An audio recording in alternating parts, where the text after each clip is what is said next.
All right, we are live. So, welcome to the Embracing Joy podcast, everyone. This is our live episode featuring Dr. Alicia Shelly. So, let me, everybody, this is a podcast we're discussing the joy of movement. Okay. So, let me tell you about Dr. Alicia. So, Dr. Alicia Shelly, she's a board certified internal medicine and obesity medicine physician. She's a 2 times TEDx speaker and she's an international speaker. She's the host of Back on Track. It's Achieving Healthy Weight Loss podcast. She's been featured in CNN, CNN International, Fox 5 News, Upscale Magazine, and Shape.com. And that's the bio that she sent me, but she's done even more than what she states here. In her TEDx, she discusses her weight loss journey and she's been able to maintain a healthy weight over many years. Additionally, she's done an Ironman, and I think she completed one, right? But you were in two, Well, which is for, tell me. So I actually completed 2 Ironman halves, and then I attempted 2 full Ironmans, but they took me off the course on mile 19. So I have revenge. Wow. So I think it's so important. This conversation is so important because we know, like I know all of us listening and myself, I know that exercise is so good for you. And it has so many benefits as far as our mental health, our cardiovascular health, our joints, our musculoskeletal system, and just our overall peace of mind and happiness. Exercise is phenomenal for doing that. However, exercise can be a dread for a lot of people after a long day. And you think, oh, I just have to exercise. And it's just, I feel like, it's not something that I enjoy doing. How do you find exercise joyful? Like, what have you done to make it something that's more joyful for you? So what you're saying is all true. Mhm. A lot of us feel that way where we're like, I just worked all day. I got to take care of some of my obligations. I got to take care of Mhm. my spouse, my Mhm. kids. I don't have time to exercise. Like, what are Mhm. you talking about right now? And so the funny thing is that for me, I actually wasn't like that type of, I mean, I would go to the gym. I wouldn't necessarily call myself athletic. Not at all. Mhm. Not at all. In fact, Mhm. I started running in 2016, and that's when Mhm. I really found joy. Like I would go to the gym and get on the elliptical, and actually, I wouldn't even go to the treadmill. I would get on the elliptical and just kind of keep moving and whatnot. And it wasn't fun. I mean, it was like for a purpose, right? I need to lose weight. I want to look better. I want to be more healthier. But when I started running, oh Mhm. my goodness, I felt so much joy. So let me just start off with my journey here in running. So, Mhm. like I said, I was not athletic. I literally had 2 left feet. I'm tall, so they asked me to play basketball, thinking that I would be somewhat great. The answer is no, not at all. They were like, please sit down. Bitch, thank you so much for trying. But in 2016, my friend talked me into a 5K. And Okay. at this point, I was like, "A five what? What is this that you are speaking about?" She's like, "We're gonna walk or run 5 miles." I was like, "What? Are you Mhm. crazy?" I don't know what she was smoking. What? You want to walk, run 5 miles, 3 miles? And so, needless to say, we started the Couch to 5K app. So we Mhm. started literally from the couch each day, each week, increasing our time before we were able to do the 5K, and we felt good. And from that moment, I was like, man, I love the way I feel, Mhm. putting that effort in. Like, I was like, I got to do something else. And so that's when I ended up doing a 10K, which is 6 miles, a half marathon, a 10 miler. And then Mhm. after that, I was like, well, we might as well just do the bucket list, do the marathon, and just be Mhm. with it. And so I actually was not convinced that I was going to survive the marathon. So I'd actually at that point got help. I didn't do the Couch to Marathon app. No. I actually joined the local track club. Um, Okay. and I got a coach and we worked together to kind of get our bodies ready. But what I loved about it and what I found joy is just the person I have to become in order to finish that race. And I'm not gonna lie to you, every time Mhm. I do a marathon, I ask myself, when was this a good idea? Like, what is wrong with you? Like, like I know you've been practicing and you've been putting in the miles and going to the trail and doing all the stuff, but now Mhm. we have to actually run 26 miles. Like, what is it? Like, what did you hit your head? But once I get started, Mhm. I keep going, I actually do enjoy it. And the funny thing is, I'll be on the trail or local trail running, and people are like smiling back at me. And I'm like, man, people are so friendly. And then I Mhm.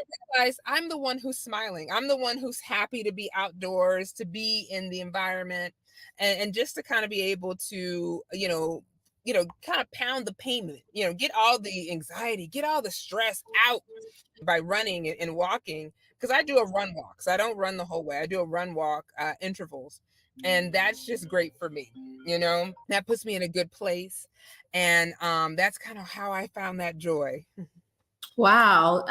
There's so many just insights from your experience with running from 2016, just getting off the couch to the 5K, 3 miles, to running a marathon. I mean, that's a huge leap, a huge leap. Most people will stay at the 3K or 5K, and some people will stay on the couch, right, for years and years. But you were able to do several things. So, one, you had an accountability partner, right? A friend that you were able to do that with.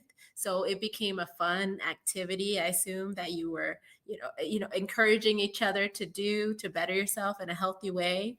Absolutely. Two, when you decided to do the marathon, you didn't just go on your own and just say, "Oh, I'm going to go from 5K to marathon." You put yourself in the right environment with a coach that would help you move you forward. And I love that you were feeling so much joy with running that you're noticing that people are reflecting back what you put out, right? So a lot of times in our life, what we see other people react to us is often a reflection of what we are putting out. We may not be feeling good. We may be frowning because we have a headache. And then we notice people are frowning at, at us as well because they may think we're frowning at them. But it could be a reflection of what you're putting out into the environment. So when you put out that happiness and you're feeling that feeling, you're getting it back, which is wonderful. Speaking of marathon and running miles and miles, have you ever experienced like the runner's high that people say they get? Like that feeling of, I've always heard about it. I used to run cross country in high school, but I've never experienced that. And I wanted to know if you ever felt that like sense of, I guess it's a sense of peace and elation that runners feel at a certain level in their run. Yeah. I felt that, and I think it kind of maybe stems from, especially during that marathon, like when Mhm. you get to mile 20 and you're like, dude, I have 6 more miles to go. You're like, okay, let's do it. Let's do it. Like you kind of gives you this extra energy. I think definitely mile 23, I'm like, oh, we just have a 5K. We just have a 5K to go. But then, and then it says, once you finish and you see that award, you're like, yes, yes. Now, so the funny thing was, I'll be honest with you, I'm a crier. Mhm. So the first, I've done 7 marathons. I would Yes. say the seven. I will. Seven. I am an overachiever, so we'll Okay. go with that. But probably the first three, I cried. Like I was just like, I cannot. Like I bawled crying. Like I could not Mhm. believe that I did this. I couldn't believe that I put my body through this, and we actually finished and got a medal. Mhm. So the first three, I literally cried. This last one, I didn't cry. I didn't cry the last one. I think I Okay. was. I know, right? How you're growing. You're growing. You're like, oh yeah, we doing. No, marathon, no big deal. It's Yeah, just, yeah, yeah, no yeah. big deal. The question is, well, how was my time? I think the funny thing was, since I started doing, so I always like something that gets you to that next level. And Mhm. so I loved triathlon. So I think triathlon's kind of changed my view of it, because now we're doing such longer distances in 3 different areas. But the one thing I just wanted to go back to answer your question, I do sometimes have a little bit of a runner's high Mhm. when, like, if I'm stressed out, if I'm feeling like a little bit just conflicted or overwhelmed or even sad. Sometimes Mhm. getting to go out for a run, looking out into nature, I just feel so much at peace. I feel Mhm. like, oh, this is great. Like, Mhm. I just feel like I'm in a better place. So I kind of have that high. So that's another where I get high. So not only just the races themselves, but Mhm. actually, being out there in nature. Mhm. That's wonderful. We have another question that I have for you is what strategies would you recommend for someone that's starting from the couch?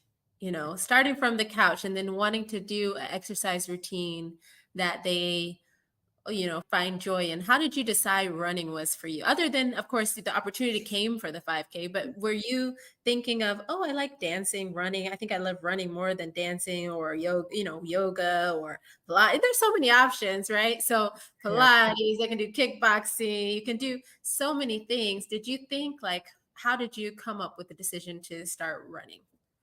That's a great question. So, Mhm, to answer your question, what are some strategies that I use? I say the first thing is try something different. Prior to this, what I thought of exercise was going to the gym and doing the elliptical and then mhm, maybe doing some weights. That was my whole mentality. Now, when I was in medical school, they had a line dancing class at the local gym. And so I would get out there with the older ladies and I would just have a good time learning all the different steps. But for mhm, me, I always thought about cardio and strength training all in the gym. So when my friend asked me to do a 5K, I was like looking at her like she had two heads. But if I had not tried something different, I would never have found that I really do enjoy this. Like, this is me. This was me. So, number one, try something different. You never know if you'll like it. Number two, I would say be willing to fail, because when you try something different, you're not going to be great at it. For example, when I actually started running, my mileage, I was run walking. And my minute mile was around 17 minutes to run 1 mile. And mm, so now I'm still not that fast, but mhm. I've gone from 17 to now 12. If I Oh, get close to 10, my knee is like, no, ma'am, no, ma'am, you need to slow this down. My knee starts to act up and starts to yell. But I'm like, listen, I've come a long way. I wasn't great at this. To start, I was the back of the pack. Like, they had the cars, driving behind me, but I still found that joy. And I'm still not a fast runner. You will not see me run a 4-minute mile at all. But I still find joy in where I am. And knowing mhm, that for me, yes, I'm competitive, but the mhm, goal for me is to beat what my score from last time or my time from mhm, last time. Like, it's not, I actually encourage other people to run versus that. So I say that's the second strategy, is be willing to know that you're not going to be great when you try it new, mhm, kind of keep mhm, trying. And then the third thing I would say is to start, because guess what, you're never going to find time to exercise. We have so much, we're never going to find time to be active. mhm, So just start. Even if it's 5-10 minutes, just do something, because what you'll find is you'll start with those 5 to 10 minutes, and then as you increase, you eventually get to like 30 minutes to an hour, and then it's nothing. You're like, oh, this is what I do normally. You forget when it was you were dying just doing 5 minutes. So just mhm, start, and then kind of work your way up. And then also, the last but not least, I'm gonna give you a bonus, is have some variety. You don't have to do the mhm, same thing all the time. Life mhm, is full of variety. We go to ice cream shop, we have tons of flavors. And so mhm, if you are one that loves the gym, do the gym. If you're one that loves the outdoors, go for a hike, go for a walk, go swimming, do things that make you feel happy and that bring you that joy, as well as make you a little bit active and help you to get to your better health. Right. So I love that. There's so many insights and lessons from what you said. All of those four things, and the bonus as well is one. It's like, I think what stands out to me the most is that run on your pace, right? Run on your pace, and it's your race. Yes. So decide what works for you. It's very personal. Like, what works for someone else, that may tire me out and I can't do that particular thing, but I can do something else that fits my body more, and I brings more joy to me, right? Versus a Exactly. different exercise. So find what works for you is so You, important. And then you, run your race. Run your race. yeah, You may not be Usain Bolt, right? You may not be. No, not at all. Not at all. You may not be. Usain But Bolt is like, I'm done already. What is wrong with you?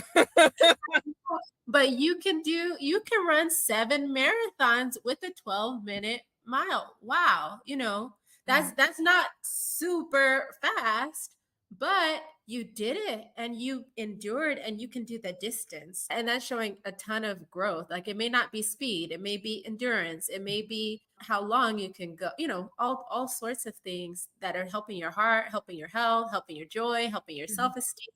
So I love that. Thank you. Thank you so much. I just So want to say there's a saying in our track club, your race, your pace, so or your pace, your race. Whichever one, you can do it whichever one. So like you said, just run your race, run your path, run your truth. Most important. Right. So we are going to do our improv game in the middle today. Before we wrap it up, because we got so many lessons, and I think it was just a wealth of information for everyone that's listened or that will listen.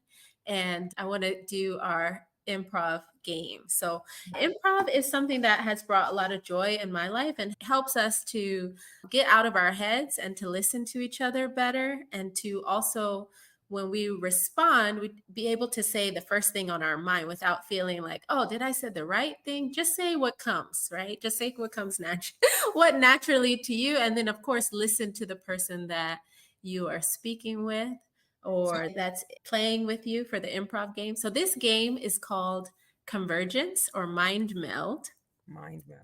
Mind meld. So we're trying to merge our minds. Okay. So the goal is to get to the same word. So you may say one word and then I'll say another word. So example, if I say apple and you say pie, Oh, right? sorry. Or that's okay. No, you're ready. So if you say apple and you say pie, then the next word should be something that's in common between the two. So, and we try to get on the same, our goal is to get the same word. And then we went, yeah, okay. All right. So we can say, oh, the next word we're thinking, maybe we'll say dessert. And then that's the same word that both of us said. Okay. Okay. Let's All do it. right. All right. Let's play. So on the count of 3, say the first thing that comes to mind. It doesn't have to be anything related to topic, just the first word that comes to your mind. Okay. All right. Orange. 1. Oh, no, Oh, not. you got to count. Yeah, my bad. We're saying it together, right? Okay. Okay, all right. On 3. Okay. You ready? Okay. All right. 1, 2, 3. Flower. Orange. Still orange. Yeah. Okay. So orange, flower. Okay. All right. So something that connects orange and flower, but not too specific. Okay. You ready? So 1, 2, 3. Cake. Tree. Oh, tree. So cake and tree. So what? Cake and tree. Okay. All right. Ready? Okay. So, All right. all right. 1, 2, 3. Earth. Oh, we got to say it at the same time. You got to say it first thing. Huh? Oh, I just said dirt. Dirt. Okay, that's close. Earth and dirt. So we're very, very close. Earth and dirt. We're getting close. Okay. Okay. Earth and dirt. Ready? Okay. Okay. 1, 2, 3. Soil. Soil. That's the Oh, Stay together. I'm sorry. I'm so delayed. we can blame that on the delay of the camera. The camera delay, but you were on time. But that's the mind meld game. So we just get out of our heads and we connect to each other. And sometimes it's kind of amazing how we come up with the same word after a short period of time. Okay, so thank you so much for being with us, Dr. Shelly. This has been wonderful. We've learned so much. I have some wrap-up questions for you. So who would you say is a model of joy in your life? So I think of a model of joy. So initially I was thinking about people who were outside of the box, like people that are celebrities. And I think of Oprah as one, Mhm. just Mhm. because she is always one to kind of take life by the horns. You know, you see her, not only does she have her empire, her media empire, she still takes time out for herself. Like I was surprised when she said, you know what, I go for a hike 2 to 3 miles every day, or I'm out there in nature every day. The other Mhm. person that brings me joy is my mom, who just Mhm. shows me, because regardless of what happens, she's always very smiley. She's always very bubbly. You know, like I haven't, I mean, yes, she gets upset, but then outside of that, she's just so open and just so Mhm. nice. So I would definitely say my mom is the Mhm. second person. Mhm. Mhm. That's great. And then have you felt that you've incorporated aspects of your mom or, Oprah in terms of your joy in your life? Yeah, that's wonderful. Definitely, definitely. I definitely see it. I Mhm. definitely have, like, you only get to, like when it comes to living, you gotta, I love the phrase, you only live once. So you have to be able to enjoy it while you still can. Right. So Definitely, definitely. So if you were baking a cake of joy, mhm. what are your top 3 ingredients? Mm. So a cake of joy, top Mhm. ingredient is gonna be balance. Finding Okay. that balance between work and play and life is so important. I can't even say I made it there, but definitely balance. Secondly, I would say emotional health, emotional wellness. Like just because sometimes, like I said, in order to live life at the fullest, you have to emotionally be there. And although we can't, life happens, things happen in life, but having that emotional balance is very key. And then Mhm. last thing is having that physical balance as far as with your physical health, being able to move, being able to, even just going for a walk. I was talking to this 86-year-old man in my office, and I was like, "Man, you're a really good 86. You don't need a cane. You're walking like you look great." Like, I Mhm. mean, yes, you're 4 years away from 90, but you're in a great place. And so, Mhm. having that physical health is so imperative. And so, I would say my joy cake would be balance, emotional health or wellness, and physical health. Mhm. That's a wonderful cake. So thank you so much. That sounds like a very tasty cake, and I want a lot of that. So how can our listeners or the audience reach you? Like, where can they find you? Yes, you can find me at Dr. Shelly MD. Also at Instagram, TikTok, all the places, YouTube. But then also, if you're, I have a podcast, the Back on Track Achieving Healthy Weight Loss podcast, Mhm. and you can just find that wherever you listen to podcasts. So thank you. Great. Check me Thank out. you. All right. Thank you so much for joining. This has been great. Bye, you all, and we'll chat during the next episode. Bye. Bye.